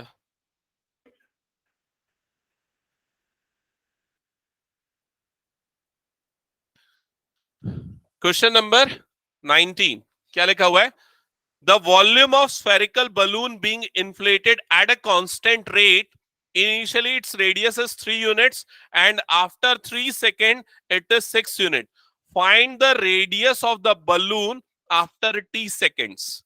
तो ये जो क्वेश्चंस अभी जो आगे 2-3 क्वेश्चंस आपको दिखेंगे ना, काफी ट्रिकी है ये क्वेश्चंस, और कॉमर्स वाले स्टूडेंट के पॉइंट ऑफ व्यू से, क्योंकि अप्लाइड मैथ्स में ऐसे बहुत सारे क्वेश्चंस भरे पड़े, ठीक है, ध्यान से समझना क्या लिखा हुआ है। Volume of spherical balloon being inflated changes at a constant rate, मतलब कि rate of change of volume of balloon is constant. Clear ये चीज, rate of change of volume मतलब v, वॉल्यूम मतलब v होता है dv बाई dt, ये rate of change of volume है। सो dv by dt is actually constant, constant को हम ले लेते हैं k, ये क्वेश्चन में गिवन है। क्या ये स्टेटमेंट समझ में आई, dv by dt is constant, so it is equals to k। क्लियर यहां तक। अब उसके बाद क्या लिखा है, initially the radius was 3 units and after 3 seconds it is 6 unit। तो पहले रेडियस 3 यूनिट था और कुछ समय के बाद वो 6 यूनिट हो गया। नहीं वेट वेट वेट, मैं पहले एक्सप्लेन कर दूं पहले। अब क्या बोल रहा है, find the radius of the balloon in T seconds. तो आपको क्या फाइंड करना है उस पर पहले फोकस करो, क्या गिवन है उसको बाद में, पहले इधर देखो क्या फाइंड आउट करना है, r in terms of t. तो रेडियस को टी के टर्म्स में, टाइम के टर्म्स में निकालना है, समझ में आया ये चीज।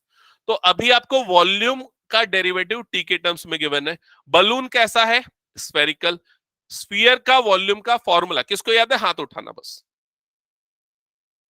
वॉल्यूम ऑफ स्फीयर, बस इतने ही लोगों को याद है, हाँ चलो बताओ। Correct, so d by d t, और ये हो जाएगा 4/3 pi r cube, that is equals to k, ये है वॉल्यूम ऑफ स्फीयर का फॉर्मूला। क्लियर ये चीज। यहां पर 4/3 पाई कांस्टेंट होता है, तो 4/3 पाई बाहर आ गया, तो किसका डेरिवेटिव होगा, आर क्यूब का। क्या होगा आर क्यूब का derivative, 3r² into d r by d t, chain rule याद आया, 3r² into d r by d t, that is equals to k. Clear यहां तक सबको। तो ये 3 और ये 3 कट गया, यहां पर क्या बच गया, 4πr² into d r by d t is equals to k. Clear ये चीज।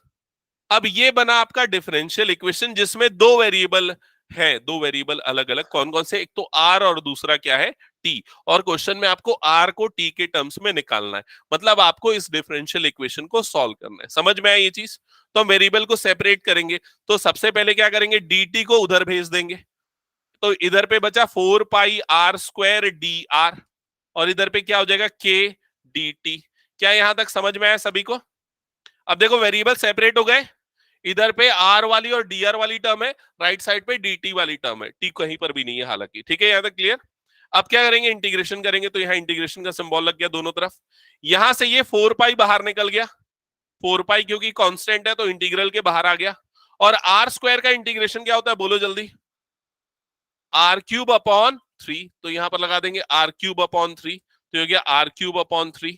और राइट साइड में के dt का इंटीग्रेशन क्या होगा, t, तो के टी, और प्लस एक आर्बिटरी कांस्टेंट c भी तो आएगा, तो ये क्या आ जाएगा के टी प्लस सी। क्या है यहां तक समझ में आया सभी को? तो ये हो गया आपका एक्सप्रेशन। अब हाँ, क्या 4/3 पाई आर क्यूब, हाँ यहां तक क्लियर सबको? अब ये आपके ये जो आपका जो डिफरेंशियल इक्वेशन स्टार्टिंग में गिवन था या यहां जहां भी गिवन था, ये उसका क्या है, ये उसका सॉल्यूशन है।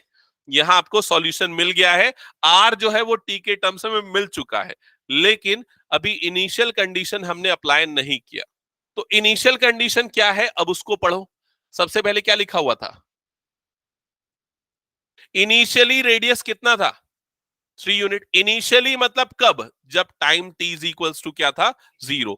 तो इसमें फर्स्ट इनिशियल कंडीशन है t is equals to 0, r is equals to 3। समझ में आया ये चीज? फिर after how many seconds, 3 seconds, so t is equals to 3, radius अब कितना हो गया, 6। तो ये दो इनिशियल कंडीशन गिवन। क्यों दो इनिशियल कंडीशन गिवन है, क्योंकि दो आर्बिटरी कांस्टेंट है, एक k और दूसरा कौन सा है, c। क्लियर हुआ ये चीज? तो चलो इसको अप्लाई करो, के और सी की वैल्यू निकालो जल्दी जल्दी। हेलो, हाँ, हेलो क्लास, 12th की कंडीशन, हाँ, नहीं नहीं नहीं, क्यों, हाँ, नहीं हो रहा है क्या आपका, क्या हो रहा है? क्या बोलना है? उसका भी हो रहा है क्या, 9th का? अरे बोल दो फोन करके। हम्म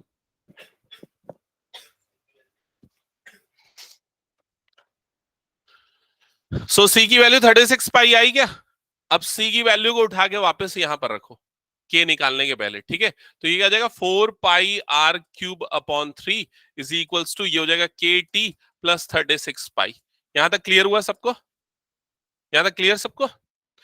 अब सेकेंड वाली इनिशियल कंडीशन लगाएंगे, मतलब कि ये वाली इनिशियल कंडीशन लगाएंगे, मतलब अब टी की जगह पे 3 और आर की जगह पे क्या डालेंगे, 6। तो डालो इसको, तो ये जाएगा 4 पाई बाय 3, आर के प्लेस पे आ जाएगा 6, तो ये 6 × 6 × 6 लिख देता हूं। ठीक है, 6 क्यूब लिखने की जगह, that is equals to, t के प्लेस पे आएगा 3, तो ये आ जाएगा 3k प्लस 36 पाई। यहां तक क्लियर सबको? 3 1 जा 3 2 जा 6, कितना होगा आगे ये फिर, 4 pi into 72 is equals to 3k plus 36 pi. 288 pi minus 36 pi is equals to 3k, यही आएगा। 252 पाई इज इक्वल्स टू 3k, तो k की वैल्यू कितनी आएगी, 84 पाई। k की वैल्यू 84 पाई आ रही है सबकी। अब k की वैल्यू को भी यहां पर रखेंगे, जब k की वैल्यू यहां पर आएगी तो देखो पूरी इक्वेशन क्या बन जाएगी, ये हो जाएगा 4 pi by 3 r cube is equals to, k के प्लेस पे आएगा 84 पाई, ठीक है, t प्लस 36 पाई। ये आ गया यहां तक क्लियर सबको? या 4 pi by 3 r cube as it is, right side से क्या कॉमन निकल रहा है, निकालो तो, 4 पाई कॉमन निकल जाएगा ना, 4 पाई, तो यहां पर क्या बचेगा, 21t प्लस यहां पर क्या बचेगा, 9। क्लियर? अब ये 4 पाई और 4 पाई कट गया और 3 इधर क्रॉस मल्टीप्लाई हुआ, तो r cube is equals to 3 into 21t plus 9। Clear यहां तक? So r cube is equals to, ये कितना हो जाएगा, 63t plus 9 3 27, so r is equals to क्या आ जाएगा 63t plus 27 whole raise to power 1/3, क्योंकि आपको आर को टी के टर्म्स में निकालने बोल रहा है, इसलिए मैं पूरा सॉल्यूशन आगे तक कर रहा हूं जब आर एक तरफ हो बाकी सारी टर्म्स दूसरी तरफ। तो ये होगा आपका फाइनल आंसर। क्लियर? ऐसे क्वेश्चन अप्लाइड मैथ्स में बहुत सारे हैं, आप लोगों के में कम है, थोड़े से एक आधी कोई है, इसके बाद वाले एक दो क्वेश्चन और है। ठीक है, आगे नेक्स्ट क्वेश्चन में बढ़े, आगे हटा दो इसको मैं। चलो जिनका हो गया नेक्स्ट क्वेश्चन ट्राई करो एक बार।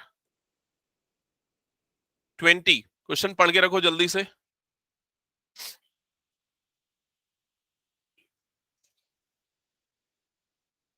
ठीक है, तुम लोग को 6:30 से रहता है ना क्लास, हो जाएगा उसके बाद। ओके, नेक्स्ट क्वेश्चन नंबर 20, ध्यान देना। हाँ तुझा, हाँ तुझा। वो इतने देर से बोल नहीं रहा था, उसका तो पहले से क्लास रहता है। ओके, तुम लोगों का 6:30 से होता है, मैं पूछ लिया दोस्त से।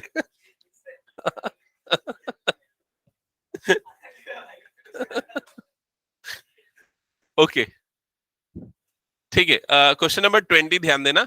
इन a bank principal increases continuously at a rate of R% per year.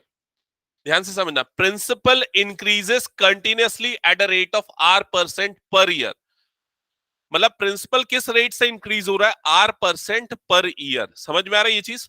तो rate of change of principal, rate of change of principal जो मैंने अभी बोला स्टेटमेंट, उसको कैसे लिखेंगे? रेट, अगर प्रिंसिपल को पी ले रहे हैं, रेट ऑफ चेंज किसके रिस्पेक्ट में चेंज होगा, टाइम के रिस्पेक्ट में, मतलब क्या है, डीपी बाय dt, ये rate of change of principal है। क्लियर ये चीज? And it is R% of principal amount, so that is equals to R% of p।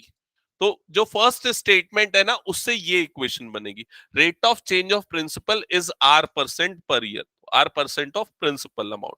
Clear हुआ ये चीज? तो इसका मतलब ये क्या हो जाएगा, dp by dt is equals to rp upon 100, ये हो जाएगा। प्रिंसिपल अगर चेंज हो रहा है R% के हिसाब से, तो R% किसी का तो निकालेंगे, तो किसका निकालेंगे, प्रिंसिपल वैल्यू का निकालेंगे, तो इसलिए R% ऑफ p। क्लियर ये चीज? ठीक है, यहां तक क्लियर सबको? ओके, अब यहां पर ध्यान से समझना, वेरिएबल कौन कौन है, वेरिएबल कौन कौन से हैं? आर नहीं है, कांस्टेंट है ना आर, तो पी और टी यही दो वेरिएबल है। ठीक है, तो वेरिएबल एक तरफ करो, बाकी सारी टर्म मतलब दोनों वेरिएबल को सेपरेट करो। तो इधर लेफ्ट साइड में क्या आ जाएगा, DP upon P, right side में क्या हो जाएगा, आर अपॉन 100, और ये क्या हो जाएगा, dt। क्लियर हुआ ये चीज सबको? इंटीग्रेशन लगेगा दोनों तरफ, तो इंटीग्रल हो गया। इसका इंटीग्रेशन क्या होगा, बोलो जल्दी, log p, और राइट साइड में ये r अपॉन 100 कांस्टेंट है, तो बाहर आ गया r अपॉन 100, तो dt का इंटीग्रेशन क्या हो जाएगा, t, और प्लस क्या आ जाएगा, c आर्बिटरी कांस्टेंट। ये हो गया आपका जनरल सॉल्यूशन। अभी ये हमने पूरा जनरल सॉल्यूशन निकाल लिया पहली लाइन को पढ़ के ही, सिर्फ अभी पूरा क्वेश्चन पढ़ा ही नहीं था आगे। ठीक है, अब आते हैं आगे, क्वेश्चन में क्या लिखा हुआ है, find the value of r। तो आपको क्या फाइंड आउट करना है, r की वैल्यू फाइंड करनी है। Find the value of r if rupees 100 double itself in 10 years। तो rupees 100 double itself in 10 years, इसका मतलब इनिशियली जो अमाउंट था वो कितना था, 100 था। इनिशियली 100 था, इसका मतलब जब t इज इक्वल्स टू 0 था, तब p इज इक्वल्स टू क्या था, 100। क्या ये इनिशियल कंडीशन समझ में कैसे बनी है, t is equals to 0, p is equals to 100। Double itself in 10 years, double itself in 10 year का मतलब दूसरी एक और कंडीशन दी हुई है, क्या गिवन है, t is equals to 10, p is equals to कितना, 200। समझ में आया ये चीज? तो दोनों इनिशियल कंडीशन पता चल गई आपको। अब और भी कुछ गिवन है, क्या गिवन है, log 2 की वैल्यू। log 2 की वैल्यू क्या दी हुई है, देखो जल्दी से, 0.693, ये गिवन है। ठीक है, अब आपको सॉल्व करके निकालना है आर। तो देखो कैसे निकालेंगे, यहां पर ध्यान देना। सबसे पहले यहां तक तो आ चुका था हमारे पास जनरल सॉल्यूशन। इसमें ये इनिशियल कंडीशन अप्लाई करते हैं, फर्स्ट वाली इनिशियल कंडीशन। तो फर्स्ट वाली इनिशियल कंडीशन अप्लाई करेंगे तो p की जगह पे आ जाएगा 100, तो ये क्या आ जाएगा log 100। राइट साइड पे क्या होगा जल्दी देखो और बताओ क्या होगा, 0 हो जाएगा ये, और क्या आ जाएगा प्लस c। तो इसका मतलब आपको c की वैल्यू मिल चुकी है, वो कितनी है log 100। वो वैल्यू को वापस इधर पे डालो तो क्या हो जाएगा log p is equals to r upon 100 t plus c की जगह पे क्या आ जाएगा log 100 आ जाएगा। क्या ये समझ में आया? अब क्या करेंगे, अब सेकंड वाला कंडीशन लगाएंगे, ये वाला सेकंड कंडीशन। अब ये कंडीशन जब लगाओगे तो क्या होगा, देखो ध्यान देना, t की जगह पे आएगा 10 और p की जगह पे क्या आ जाएगा 200, क्योंकि प्रिंसिपल डबल हो चुका है। टाइम जो है वो 10 ईयर्स है, तो t की जगह पे आ गया 10, ठीक है, प्लस ये वाला टर्म तो फिक्स है log 100। क्या यहां तक समझ में आया सबको? क्या किया, सेकंड वाली कंडीशन लगाइए, t की log 100 को 2 नहीं लिख सकते, जो वैल्यू दी है उस टर्म्स में हम लाएंगे तो आ जाएगा ना। इसको इधर शिफ्ट कर दो भाई, इसको इधर शिफ्ट करो तो क्या होगा log 200 minus log 200 is equals to, right side में ये 0 और ये कट जाएगा तो कितना हो जाएगा r upon 10। log a minus log b क्या होता है log a बाय b, तो 200 बाय 100 तो ये कितना आ जाएगा log 2। क्लियर ये चीज? log 2 की वैल्यू क्वेश्चन में गिवन है 0.693 is equals to r upon 10, ऐसे ही होगा।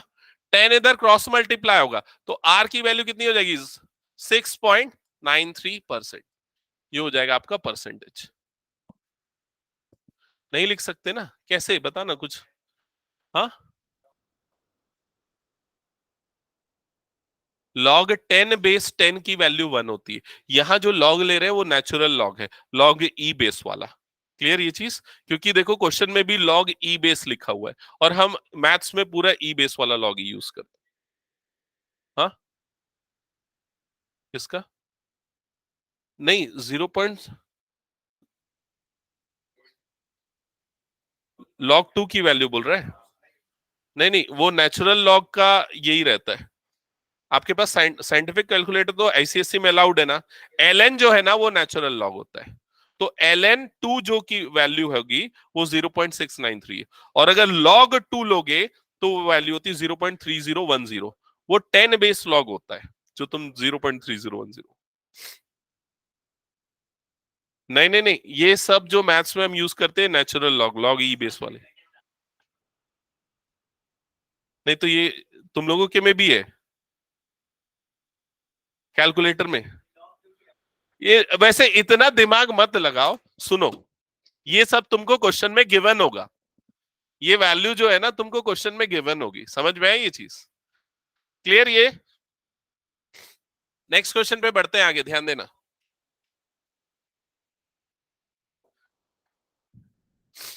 क्वेश्चन नंबर 21, ये थोड़ा सिमिलर टाइप का, इसको होमवर्क दे दूं। 21 वही प्रिंसिपल और सेम टाइप का फॉर्मूला अप्लाई होगा।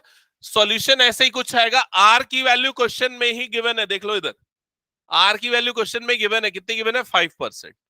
प्रिंसिपल, इनिशियल प्रिंसिपल भी गिवन है, कितना गिवन है 1000, ठीक है। परसेंटेज, सॉरी, टाइम भी गिवन है 10 ईयर्स, 10 ईयर्स में कितना वर्थ होगा ये पूछ रहा है। तो 21 अटेम्प्ट कर सकते हो, उसको होमवर्क के लिए छोड़ देता हूं, ठीक है। 22 देखो जल्दी से। 22 ये ट्रिकी है थोड़ा सा ये क्वेश्चन।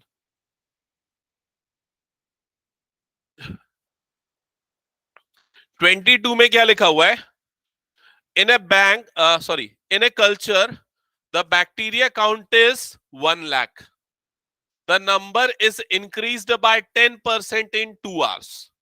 तो स्टेटमेंट समझ में आई? कल्चर में bacteria count, initial bacteria count given है, कितना था वो 1 लाख, और 10% से इंक्रीज हो जा रहा है कितने टाइम में 2 आवर्स में। क्लियर ये चीज? अब लिखा आगे, in how many hours will the count reach 2 lakh if the growth rate of bacteria is proportional to the number present. तो जो लास्ट स्टेटमेंट है ना वो बड़ी इंपॉर्टेंट है, वो बनाएगी डिफरेंशियल इक्वेशन। तो क्या लिखा हुआ है लास्ट स्टेटमेंट में? लास्ट स्टेटमेंट में लिखा है, if the rate of growth of bacteria is proportional to the number present rate of growth of bacteria, तो नंबर ऑफ बैक्टीरिया को मैं n से रिप्रेजेंट करता हूं सपोज, तो rate of change of n को किससे रिप्रेजेंट करेंगे? dn by dt, dn by dt, ये ग्रोथ रेट हो गया, ठीक है। And it is proportional to the number present, it is proportional to, तो ये प्रोपोर्शनैलिटी का सिंबल होता है, प्रोपोर्शनल टू नंबर प्रेजेंट मतलब प्रोपोर्शनल टू n, तो dn by dt is proportional to n, ये लिखा हुआ है, क्लियर? हाँ, यस। तो जब हम प्रोपोर्शनैलिटी हटाते हैं तो यहां पर इक्वल आ जाता है और ये क्या हो जाता है? kn हो जाता है, क्लियर ये चीज सबको? अब इसके बाद क्या करेंगे? वेरिएबल सेपरेट करेंगे, तो ये क्या हो जाएगा? dn by n is equals to k dt, clear हुआ ये चीज? इंटीग्रेशन होगा दोनों तरफ, तो लेफ्ट साइड क्या होगा इंटीग्रेशन, बताओ जल्दी? log n, राइट साइड का इंटीग्रेशन बोलो जल्दी? kt प्लस c, ये बन गया आपका सॉल्यूशन, जनरल सॉल्यूशन। समझ में आई ये चीज? अब क्या बोल रहा है क्वेश्चन की कंडीशन समझो, इनिशियली कितने बैक्टीरिया प्रेजेंट थे? 1 लाख, मतलब इनिशियली जब t इज इक्वल्स टू 0 था तो n की वैल्यू कितनी थी? 1 लाख, क्लियर? तो ये अप्लाई कर दो इनिशियल कंडीशन, यहां पर t की जगह 0 डालोगे तो n की जगह पे 1 लाख आ जाएगा, जिससे आपको c की वैल्यू मिल जाएगी। क्या आएगी c की वैल्यू? log 1 लाख, ठीक है। और ये c की वैल्यू वापस इधर डाल दो, तो ये जो ओवरऑल इक्वेशन बनेगी log n is equals to k t plus log 1 lakh, ये हो जाएगा। समझ में आई ये चीज? अब क्या लिखा हुआ है क्वेश्चन में, आगे पढ़ो। 10% इंक्रीज हो रहा है बैक्टीरिया काउंट में, कितने टाइम में? 2 आवर्स में। अब ये कंडीशन समझाओ मुझे, इसका क्या मतलब हुआ? 2 आवर्स मतलब t इज इक्वल्स टू क्या हो गया? 2। अब बैक्टीरिया काउंट कितना इंक्रीमेंट हो रहा है? 10%, तो इनिशियली 1 लाख था, इंक्रीमेंट होके कितना हो जाएगा वो? 1,10,000, तो t इज इक्वल्स टू 2 में n की वैल्यू कितनी हो जाएगी? 1,10,000। क्या ये समझ में आया? ये सेकेंड कंडीशन लगाओ यहां पर, तो ये क्या हो जाएगा? log n की जगह पे आ जाएगा 1,10,000 is equals to k, t की जगह पे आ जाएगा 2 प्लस log 1 लाख, क्लियर ये चीज? ये log 1 लाख इधर जाएगा, मैं डायरेक्ट कर रहा हूं, ध्यान देना। log a minus log b, तो क्या हो जाएगा? log a by b, a by b मतलब 1,10,000 डिवाइडेड बाय 1 लाख, तो कितना आ जाएगा? 11/10 या 1.1, that is equals to 2k। तो k की वैल्यू क्या आ जाएगी? 1 log 11/10 होल अपॉन 2, ये किसकी वैल्यू आ गई? k की वैल्यू, ठीक है। अच्छा, इसमें बुक में आंसर देखो किस फॉर्म में दिया हुआ है, लॉग के टर्म्स में दिया हुआ है क्या? ओके, तो ये वैल्यू आपको नहीं निकालनी है, ये के की वैल्यू एज इट इज आपको पुट कर देनी है। कहां पर पुट करनी है के की वैल्यू? इस जगह पे, ये वाला जो हमने सॉल्यूशन निकाला था। तो यहां पर जब पुट करेंगे तो log n is equals to k place पे आ जाएगा log 11/10 upon 2 t plus log 1 lakh, ये आ गया 1 लाख, ठीक है। अब क्वेश्चन में क्या पूछा है? कितने टाइम में बैक्टीरिया काउंट 2 लाख हो जाएगा, यही पूछा है। तो क्या फाइंड आउट करना है आपको? T, t is equals to question mark, ठीक है। और बैक्टीरिया काउंट कितना हो जा रहा है? 2 लाख, मतलब एन की वैल्यू कितनी हो जा रही है? 2 लाख।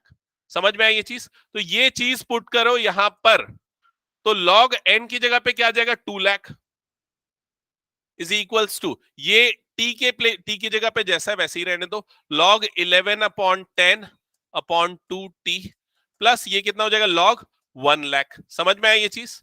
log 1 लाख इधर जाएगा तो log a minus log b, तो क्या हो जाएगा? log a बाय b, तो 2 लाख अपॉन 1 लाख मतलब क्या आ जाएगा? log 2, log 2 is equals to log 11/10 upon 2 into t, clear ये चीज? अब ये इधर क्रॉस मल्टीप्लाई होगा, ये इधर क्रॉस मल्टीप्लाई होगा, तो t की वैल्यू क्या आ जाएगी? 2 log 2 डिवाइडेड बाय log 11/10। अगर न्यूमेरिकल वैल्यू निकालनी है तो आपको log 2 और log 11/10 गिवन होगा, अगर नहीं गिवन है मतलब आप आंसर यहीं पर छोड़ सकते हो, ठीक है। ओके, क्वेश्चन नंबर 23 इजीली बन जाएगा, वेरिएबल सेपरेबल से, होमवर्क रहेगा आपका, ठीक है, उसको चेक करना। सो एंड करते हैं आज का सेशन। अच्छा, संडे को मैं एक एक्स्ट्रा क्लास ले रहा हूं जिसमें मैं एलडी लूंगा, लीनियर डिफरेंशियल इक्वेशन, ठीक है। मतलब इसके बाद जो है ना, नेक्स्ट एक्सरसाइज स्किप करके मैं सीधा last exercise, last homogeneous skip करके, उसका रीजन बता रहा हूं, लीनियर डिफरेंशियल इक्वेशन। क्योंकि मंडे को जो है ना आपकी फिजिक्स की क्लास सर लेने वाले, मंडे को मैथ्स नहीं होगी, और उसके बाद ना नेक्स्ट जो क्लास होगी वो मैथ्स होगी, तो थोड़ा बहुत शफल होगा टाइमिंग में, मैं ग्रुप में इन्फॉर्म कर दूंगा शाम को मैथ्स के टाइमिंग में। संडे का टाइमिंग सुबह, संडे का ना 9:30 to 11:30 और 11:30 to 9:30 to 11 और 11 to 12:30, 11 to 12:30 मैथ्स रहेगा, ठीक है, और उसके पहले 9:30 to 11 फिजिक्स रहेगा, तो 3 घंटे। हाँ 9:30 to 12, कल का टाइमिंग सेम है, ठीक है। हाँ लेकिन वो फिजिक्स वाला और मैथ्स दोनों मिला के मैं डाल दूंगा ग्रुप में। हाँ बोलो। हाँ एक सेकेंड ना।